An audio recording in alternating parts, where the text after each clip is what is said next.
Hey everyone, it's John. Today we're taking a look at this little MP3 player. This was sent out to me for review and I was happy to check it out because I love little devices like this. They've become so useful to me in the last couple of years because it's just nice to have something like this where if you're doing yard work or you just don't want to have your phone with you because you want to focus on whatever you're listening to on this, whether it's a podcast or an audiobook or just your music, and you don't want to have those distractions. I find something like this really useful. And so we'll go over the features of this. The first thing that I noticed when you take it out of the box is this is really lightweight. Now it doesn't really feel cheap, but it is very lightweight, and you can hear the buttons here just to give you kind of an idea.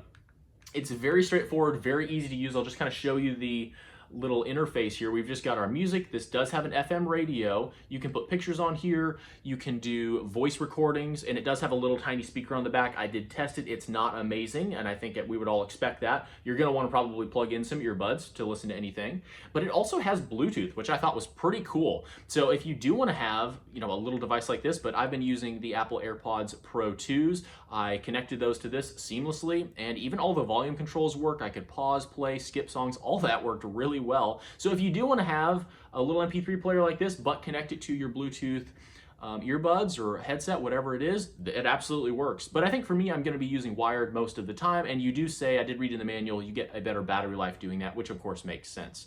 Charges via USB-C, and it also has some expandable memory here.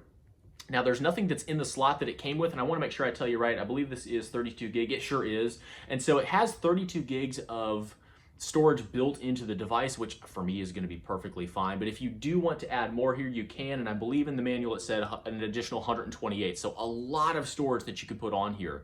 And the process of adding the files to this was really simple. I just drug over the MP3 files that I wanted to put on here, and they were in the format of having the album and the artist and all that stuff. And this picked up all that data perfectly, so it was all categorized exactly how you would want. No issues there, and that was something that I was a little bit concerned about. That's not an issue at all.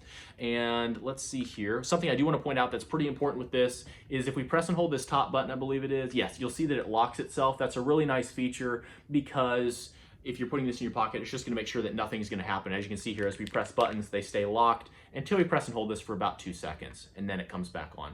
The only negative that I would really say about this, and it's really more of just an inconvenience, is the volume. So if you have earbuds with the volume on there, you can change that, or like with the AirPods, it works really well. But in order to change the volume, there's no dedicated button. We just press and hold this for about 2 seconds or 1 second, and then you can see we can change it here with these buttons. And so press it again to go back. So that's how you change the volume. It's not huge. It's just an extra button press that you have to do before you change the volume.